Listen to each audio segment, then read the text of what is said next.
ہم نے پتہ کیا سمجھ لیا ہے کہ میرے ذمے میرے بچوں کے اخراجات ہیں، میرے بہن بھائیوں کے ہیں، اس کے علاوہ میری گلی میں، میرے محلے میں، میرے دوستوں میں، میرے رشتہ داروں میں کوئی بچہ کتنا بھی لائق ہو، پڑھے نہ پڑھے مجھے غرض نہیں، اسکول جائے نہ جائے مجھے غرض نہیں،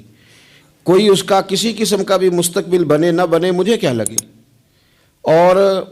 بڑے شاپنگ مال سے جب لوگ شاپنگ کر کے باہر نکلتے ہیں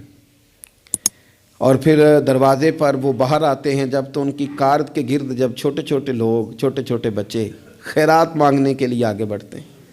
تو پھر وہ ڈھونڈ رہے ہوتے ہیں کہ کہیں نوٹ کھلا ہوا ملے 5-10 کا، تو وہ ہم اس کو تھمائیں گے اور کہیں گے کہ دیکھا میں نے کتنی سخاوت کی، اور وہ بھی اگر ہو تو، ورنہ جھڑک کے گزر جائیں گے۔ وہ احساسات جو آپ کے اپنے بچے کے لیے ہیں، وہ جذبات جو آپ نے اپنے سینے میں اپنے بیٹے کے لیے چھپائے ہوئے ہیں، آپ تو رحمت للعالمین نبی کے ماننے والے ہیں، آپ کس طرح ایک دائرے میں اپنے آپ کو بند کر کے بیٹھ گئے اور دوسروں کے بارے میں آپ نے وہ بات کی نہیں، وہ ذوق پیدا ہی نہیں کیا۔ بڑے درد سے کہتا ہوں، جب ہم کسی کے بچے کا عیب بیان کر رہے ہوتے ہیں تو دل پہ ہاتھ رکھ کے ایک دفعہ سوچنا چاہیے کہ اگر یہ بات میرے بچے کی ہوتی تو میں یوں ہی بیان کرتا، یہی لہجہ ہوتا میرا اس بات کو گفتگو کرنے کا جو میں کسی کے بارے میں اپنے گھر میں کر رہا ہوں، اور میں کہہ رہا ہوں کہ معاذ اللہ اس کے ابے نے حلال نہیں کما کے کھلایا اور اس کی اماں نے تربیت ٹھیک نہیں کی، تو یہ لوگ اس طرح کے، یہ کیا انداز میں اپنے گھر میں اختیار کرتا ہوں؟ تو میرے نبی پاک صلی اللہ تعالیٰ علیہ وسلم نے تو کہا ہے، مومن ہوتا ہی وہ ہے جو اپنے لیے پسند کرتا ہے وہی بھائی کے لیے بھی پسند کرتا ہے۔ کئی دفعہ میرا بچہ لائق نہیں ہوتا پر میری بہن کا لائق ہوتا ہے، لیکن میرے پاس وسائل ہیں اس کے پاس نہیں ہے، کیوں نہیں میں اسے اپنا بچہ سمجھ لیتا؟ کیوں نہیں میں کہتا کہ چلو میں اپنی کچھ چیزیں وہاں صرف کر دوں اور وہی آگے نکل جائے؟ نبی پاک صلی اللہ علیہ وسلم کی سوچ کیا ہے؟ بخاری مسلم میں حدیث موجود ہے، حضرت خالد بن سعید بن عاص رضی اللہ تعالیٰ عنہ کی ایک بیٹی ہیں، چھوٹی سی بڑی پیاری، نام ہے ام خالد رضی اللہ تعالیٰ عنہ۔ حضور کے پاس نہ کہیں سے کچھ کپڑے آئے، چادریں آئیں، بڑے پیارے کپڑے تھے، حضور نے صحابہ میں بانٹے، ان میں ایک شال تھی، چادر تھی، اس پہ خوبصورت رنگوں کی کڑھائی ہوئی تھی، تو وہ چادر جب نکلی تو لوگوں کو بڑی بھلی لگی، تو حضور نے فرمایا تمہارا کیا خیال ہے میں کسے دوں گا؟ تو صحابہ چپ کر گئے، بھئی ہم کیسے بتا سکتے ہیں کہ محبوب کی چاہت کیا ہے؟ حضور نے تجسس بڑھانے کے لیے کہا کہ تمہارا کیا خیال ہے میں کسے دوں گا؟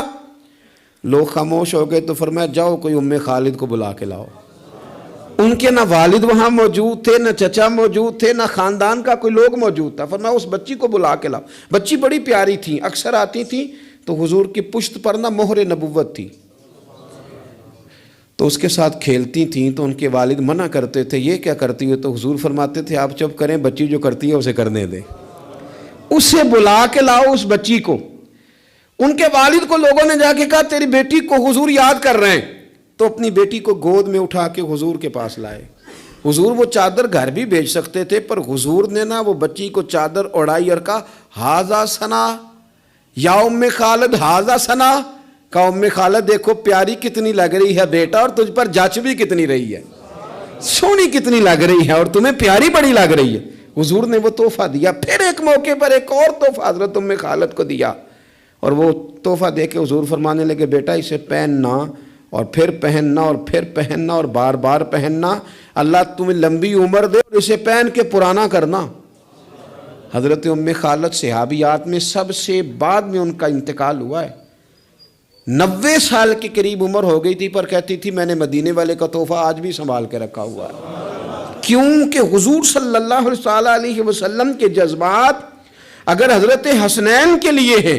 اگر اپنے عظیم عالی شان عظمتوں شانوں والے نواسوں کے لیے ہیں، تو حضور صحابہ سے ہی پیار نہیں کرتے تھے، صحابہ کی اولادوں سے بھی پیار کرتے تھے۔